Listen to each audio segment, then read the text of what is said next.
Alright, today we'll be discussing the four C's, which are creativity, collaboration, communication, and critical thinking in the classroom. So the first is creativity, which is defined as the use of imagination or original ideas to accomplish a task. And one way that we can get creative in our classroom is I'll be teaching science to hopefully high school biology. And a creative lesson would be, say we were learning different types of plant structures as opposed to sitting behind a desk and reviewing images out of a book or a PowerPoint. A creative lesson would be to actually take the classroom outside and go see real world examples that way students can see, touch, feel exactly the different types of plants so they can associate them with where they'd be found as opposed to just being behind a desk. Second C is collaboration, which is defined as the action of working with someone to produce or create something. And one important aspect of collaboration in a science classroom would be before, during, and after laboratory activities.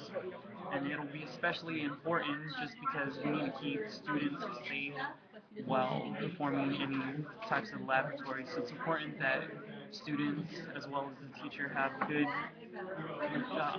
collaborative skills in terms of communicating what's expected, what the procedure is, and how to go about completing the lab.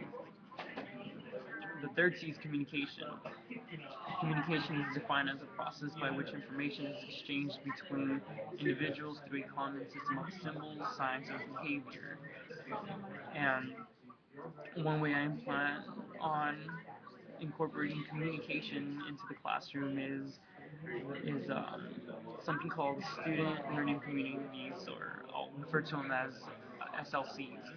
And pretty much what a student learning community is after students take an exam or a test, they will be put into small groups, typically from 5 to 6.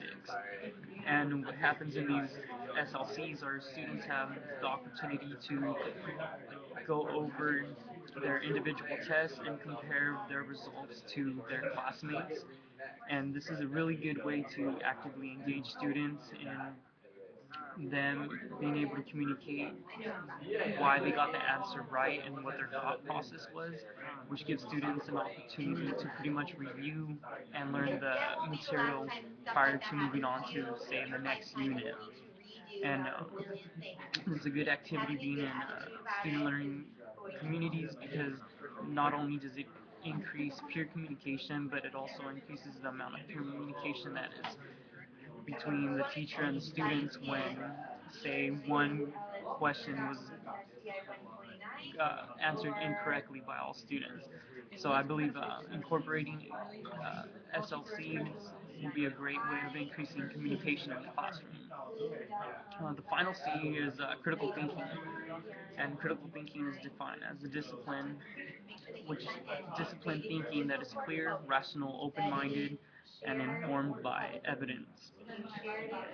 And one way I plan on incorporating critical thinking into the classroom is just showing students how one action can affect the system as a whole. Because in my experience so far, students tend to individualize components where they don't see how one decision or action can affect the system as a whole. An example of this would be you know, pulling out 100 trees. They just see that the tree is gone, no big deal. But what they fail to realize at times is, if there's missing trees, there's less of a carbon dioxide reservoir to be removed. Less oxygen is put into the environment, and let's say there's flooding, those trees will tend to prevent how much water is actually flowing out and stuff like that. So just pretty much incorporating the overall picture, how one action can affect the system as a whole would be a way I would incorporate creative thinking. Those are the four C's. Again, to review: creativity, collaboration, communication, and critical thinking, all important components that should be included in the classroom. And this is Jose Rodriguez, over and out. You mentioned what we did for what you want to select, and then you mentioned three for the entire